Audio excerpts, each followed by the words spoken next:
Ayo guys, Enigma here, dropping this quick analysis video for you guys.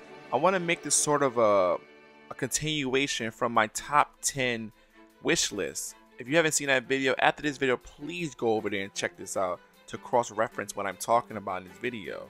Also, you can check out my top 5 created character lists as well. It should be up on top of the screen. But right now, I just want to exclusively talk about or take a realistic approach from my top 10 list and knock off at least 5 people that I really believe. Not saying, now let me say this, I'm not saying they have no shot in making the game. I'm just saying it is unlikely they will make the game for these X amount of reasons. And right now, everything you're seeing, you got people that are shaded in gray. I just think these people are not going to be in the game. And over to the far right is Star June. I think he will be in the game, but I'm gonna get to him in a minute. But right now, these 5 people are shaded in gray.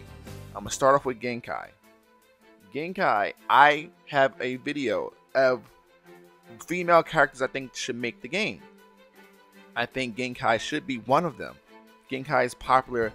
Genkai is popular to me, I'm gonna say. I love Genkai, one of my favorite Yu Yu Hakusho characters. But let's face it, she's not more popular than Hiei or Kurama or Yusuke, and probably not more popular than Korobara. So there's no reason to input her into the game. I think the next reveal, we'll see of a Yu Yu Hakusho character would be Hiei and Kurama. I definitely see them two being the next 2 additions to join Yusuke and Toguro. Now, moving on. Saitama.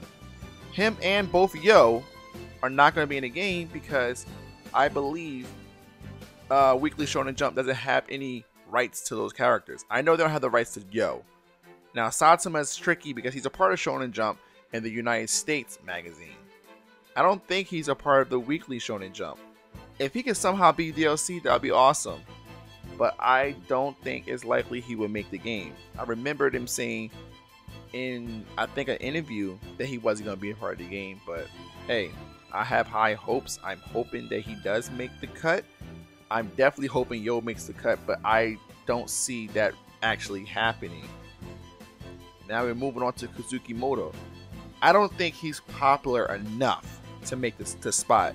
Yes, Ryo Sariba had made the spot, but let's not try to discredit the manga series. It was popular. Hell, they have a movie. If you didn't see the movie with Jackie Chan back in the day, it's a movie based on the manga. They have a movie, OVAs. It's popular enough.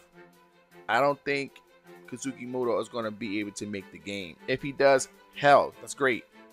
I just don't see it happening. And finally, the person I shade in gray, Nora, for Nora Rise of the Yokon Clan. Super popular, but I don't think the manga series sold as much as the other people that's on this list right here. So I'm gonna call him a flex spot. He a flex spot because it's a race between him and Train.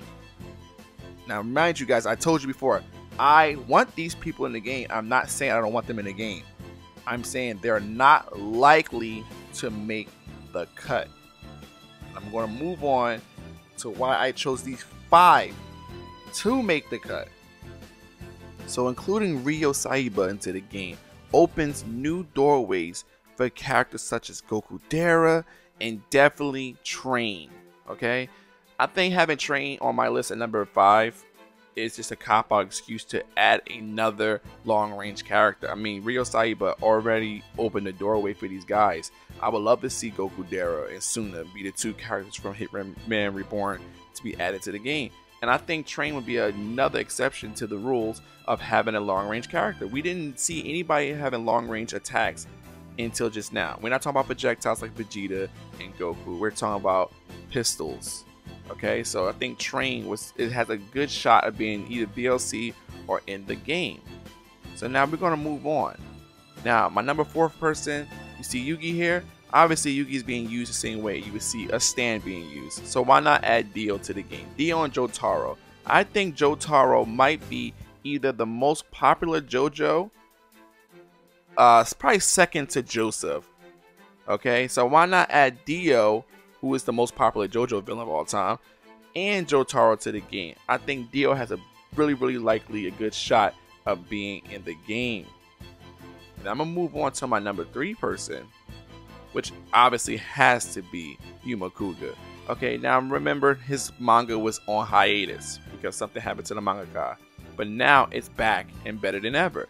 So why not introduce him into Jump Force to get new viewers to say, you know what, I want to check out this series because I want to know more about Yuma. So put him in the game, either DLC or on disc, and have a new audience go and check out the series and check out the anime. Now guys, for my final 2. So we got Kuniko Man here, and we got Star June. I think Star June has a giant chance of being in. Why? Because there's no reason why you will leave Tirico out of the game. So we'll add Tirico and Zebra to the game. Or we got Tirico, Zebra, Coco, and Sunny. That's fine. But adding Star June adds a little flavor. You have somebody to be in a Tirico trailer. And I think it works out for the best if you add Star June. Because having Tirico and this Zebra, they need a villain. They need a villain. Tirico's one of those, was going to be one of the part of the big 3 around maybe what, 2013? Yeah, about 2013, 2008-ish.